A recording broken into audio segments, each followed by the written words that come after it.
Imagine a celebration filled with vibrant colors, soulful music, and meaningful traditions that bring families and communities together. That is the essence of Kwanzaa, cultural holiday rich with history and values and purpose. And here in Cincinnati, the celebration of Kwanzaa holds a special place in the hearts of many, and there is no one better to guide us through this significance than Crystal Kendrick, president of the Voice of Black Cincinnati. And Crystal, let's start with the basics. Can you explain the significance of Kwanzaa and what it represents for the Cincinnati community?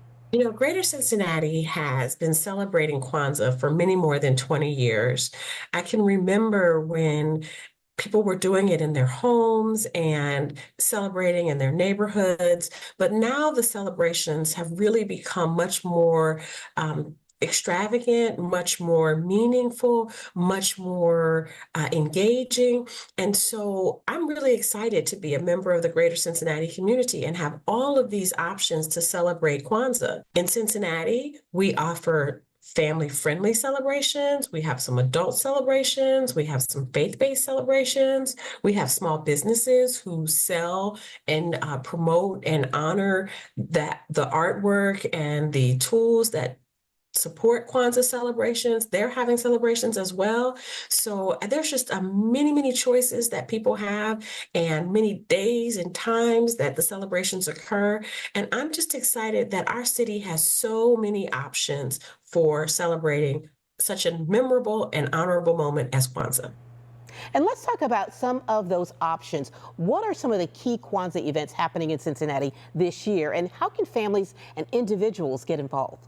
Well, yes, of course. So the city of Cincinnati is hosting a citywide Kwanzaa celebration, and that information is available on the Voice of Black Cincinnati as well as the City of Cincinnati's website.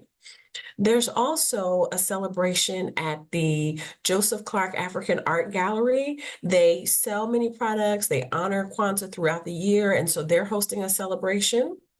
Some other celebrations, the Self-Determination Club is hosting a Kwanzaa celebration at the Greenwich, which is in Walnut Hills.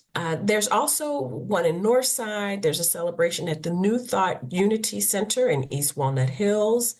And then there's also celebrations at the Romac Kwanzaa midday celebration is going to be held at the Esoteric Brewing Company. And I do want people to know that we continue to update this article. So as more information becomes available, we list more Kwanzaa celebrations throughout the region.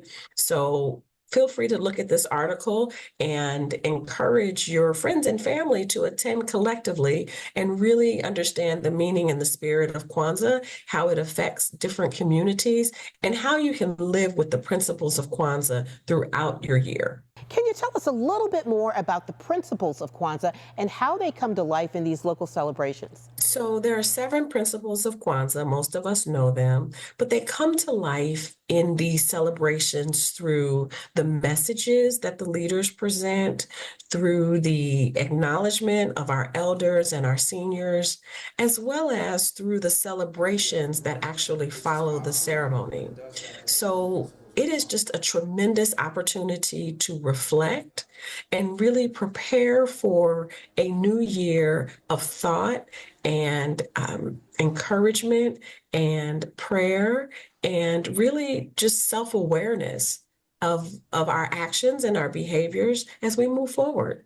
Why is it so important to preserve and celebrate Kwanzaa traditions, especially for younger generations? You know, the Kwanzaa celebration has always, in my life, been a family-friendly celebration. It is a time when our families have come together and really celebrated our culture and celebrated the true principles and meaning of Kwanzaa throughout the year. It is a time that we dress in traditional African attire, and we sometimes eat traditional African food. Kwanzaa does not necessarily require you to do or wear anything specific. It is really about the thoughts and the principles and the reflection of our culture. However, doing the things such as wearing African attire and sometimes trying some different foods just makes you more aware of how this celebration was originated and how it is celebrated across the diaspora. Crystal, it has been a pleasure chatting with you today. Where can people go to learn more and find out a list of the events happening here? The Voice of Black Cincinnati offers a list of Kwanzaa celebrations that are happening in 2024. You can also learn about Kwanzaa through simple searches. You can learn about it through some of our elders in our community who are facilitating some of these celebrations, as well as several artificial intelligence sites such as ChatGPT and Genesis offer a pretty extensive and detailed list with sources of where you can learn more about Kwanzaa.